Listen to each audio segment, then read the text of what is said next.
अस्सलाम वालेकुम मोअज़्ज़ज़ ख़वातीन व हज़रात, मैं हूं अली मुमताज़ और आप देख रहे हैं मेरा ऑफिशियल यूट्यूब चैनल। इस वीडियो लॉग में मैं आपको बताने जा रहा हूं कि हल्का PP51 में पाकिस्तान तहरीक इंसाफ के कैंडिडेट जिनका मैंने ये प्रिडिक्ट किया था कि वो जीतेंगे, वो कैसे हार गए, कौन जिम्मेदार है और ये कैसे जो है वो नतीजा पलटा और दूसरी तरफ किया और जीती हुई सीट पाकिस्तान तहरीक इंसाफ के हाथ से कैसे निकल गई, ये मैं अब आपको बताने जा रहा हूँ।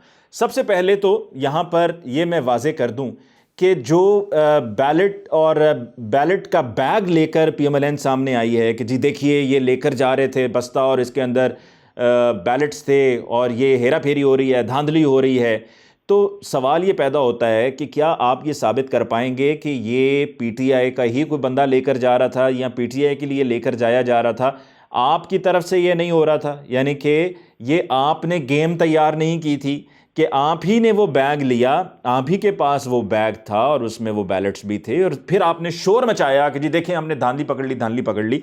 ये एक पूरी क्या सोची समझी साजिश तो नहीं थी। पहले तो आपको ये इस्टेब्लिश करना है कि ये साजिश नहीं थी और ये हकीकत है कि जी PTI ऐसा कर रही थी, विच आई डाउट इट कि जी, क्योंकि मैं कल हल्के में मौजूद था PP51 में, शहर में भी मैंने जाके विज़िट किया, मैंने अपने गांव में जहां पर मैंने अपना वोट पोल किया मैंने वहां भी जाकर देखा कि वहां पर सूरत हाल क्या थी।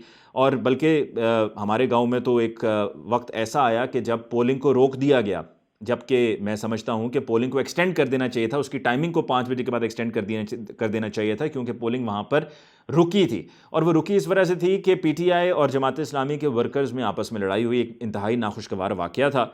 और फिर उसके बाद वहाँ पर जो पुलिस थी वो खड़ी तमाशा देख रही थी, कुछ कर ही नहीं रही थी, बल्कि जाके उल्टा जो है वो वीडियोस बना रहे हैं, ना कि ये कि वो आएँ और आकर इस झगड़े को ख़त्म करें और लॉ एंड ऑर्डर सिचुएशन को बरकरार रखें। फिर वहाँ पर रेंजर्स को इंटरफेयर करना पड़ा और रेंजर्स के इंटरफेयर करने पे और डंडा सोटा चलाने पे, जो कि चलाना बिल्कुल ठीक था, चलाना पड़ा उनको, क्योंकि अगर ना करते तो मामला बढ़ जाता। और फिर इस डंडे सोटे के दरमियान SHO थाना सदर को भी रेंजर्स ने पकड़ लिया था कि भाई आप क्या कर रहे हैं, आपकी इसमें सारे में मामले में क्या आपकी परफॉर्मेंस है और आपने क्या रोल प्ले किया है, आप यहाँ पर मौजूद हैं और ये यहाँ पर सारा मामला ख़राब हुआ हुआ है। लेकिन बहरहाल ऑन द होल PP51 में वो उतनी नाखुशगवार कोई सिचुएशन नहीं थी कि जैसा कि NA75 में थी। अब PP51 से PTI का कैंडिडेट हारा क्यों, इस हार की वजह बताने से पहले मैं आपको ये वाजे कर दूं कि 2018 के इंतखाबात में यहाँ से PMLN का कैंडिडेट जीता, सन 2013 में इस प्रोविंशियल असेंबली की सीट से PMLN का कैंडिडेट जीता, सन 2008 में भी इस सीट से PMLN का कैंडिडेट जीता। तो ये एक तरह से PMLN के लिए उनका गढ़ था और उनकी घर की नशिस्त है और यहाँ से उनको कोई हरा ही नहीं सकता, ये सिचुएशन थी। और 2018 में PTI तो खैर इस वजह से भी हारी है इस नशिस्त से कि आपका जो कैंडिडेट था PTI का वो राइट सिलेक्शन नहीं थी, रॉन्ग सिलेक्शन थी, रॉन्ग नंबर था।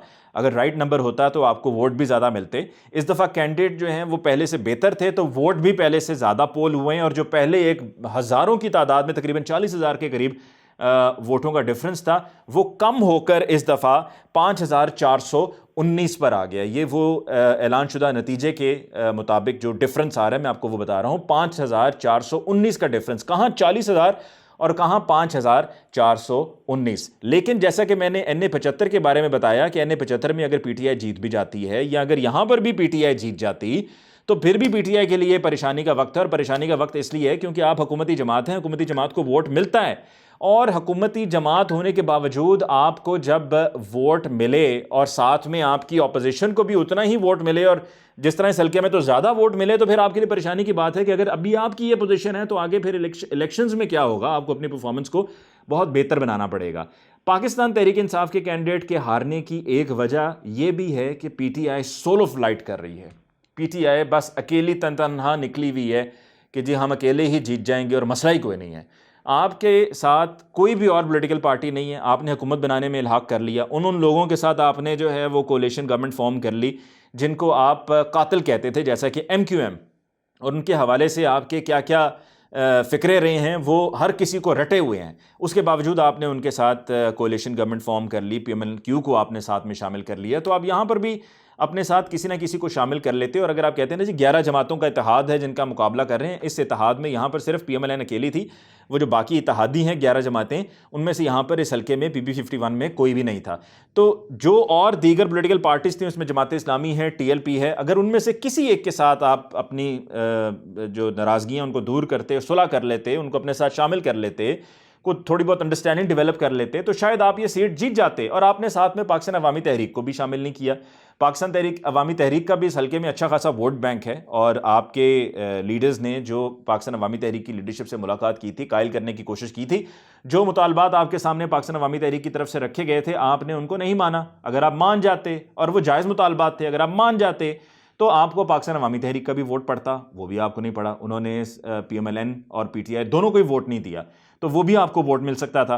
और फिर जहां पर आप लैक कर रहे थे, जैसे कि मैंने कहा कि अगर आप कोalition में चले जाते तो आपको फ़ायदा होता, उसमें तहरीक-ए-लब्बैक और जमात इस्लामी दोनों में से किसी एक से या दोनों से कर लेते। आप हारे हैं 5419 वोटों से।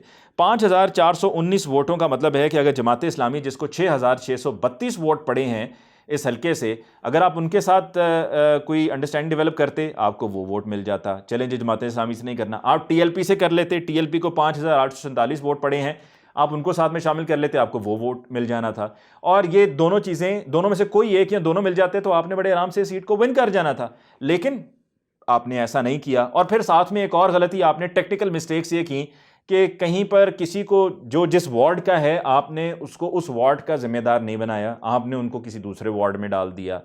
तो ये वो माइनर गलतियां होती हैं जो कि आखिर में जाकर फिर जब आप इतनी मुश्किल सीट पे कंटेस्ट कर रहे हों, और एक ऐसा आपका मद्दे मुकाबिल पार्टी है, कैंडिडेट है, जो यहाँ से हमेशा से जीतते आए हैं, PMLN यहाँ से हमेशा जीतती भी आई है, तो एक पहाड़ है जो कि आपको सर करना है। और अगर पहाड़ को सर करना है तो फिर रस्सी तो डालनी पड़ेगी ना, फिर आपको मदद तो मांगनी पड़ेगी, मदद तो लेनी पड़ेगी।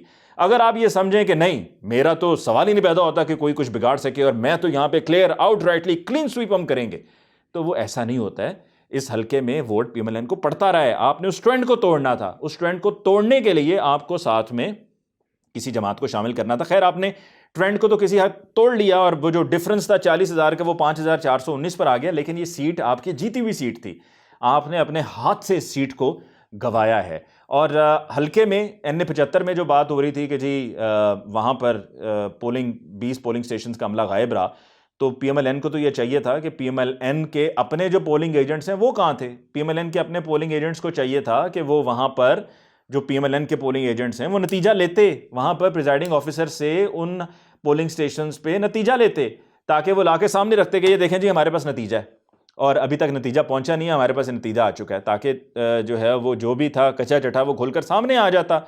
और यहाँ पर अगर धांधली ही करनी थी, और अगर PTI ने धांधली करके अपने कैंडिडेट्स को जिताना था, तो फिर NA-75 में जहाँ पर PMLN के मुताबिक धांधली हुई है, तो फिर यहाँ पर भी PTI हुकूमती जमात है, PP-51 में चौधरी मोहम्मद यूसुफ साहब को जितवा सकती थी, लेकिन ऐसा नहीं हुआ। तो मैंने आपको आज वो वजह बताई है कि किस वजह से PP-51 में जीती हुई सीट पाकिस्तान तहरीक इंसाफ ने अपने हाथ से गवा दी है। बहरहाल, इसके साथ ही जी आज के वीडियो लॉग से मुझे अली मुमताज़ को दीजिए इजाज़त। इंशाल्लाह आपकी खिदमत में फिर हाजिर हूँगा। तब तक के लिए अल्लाह निगहबान।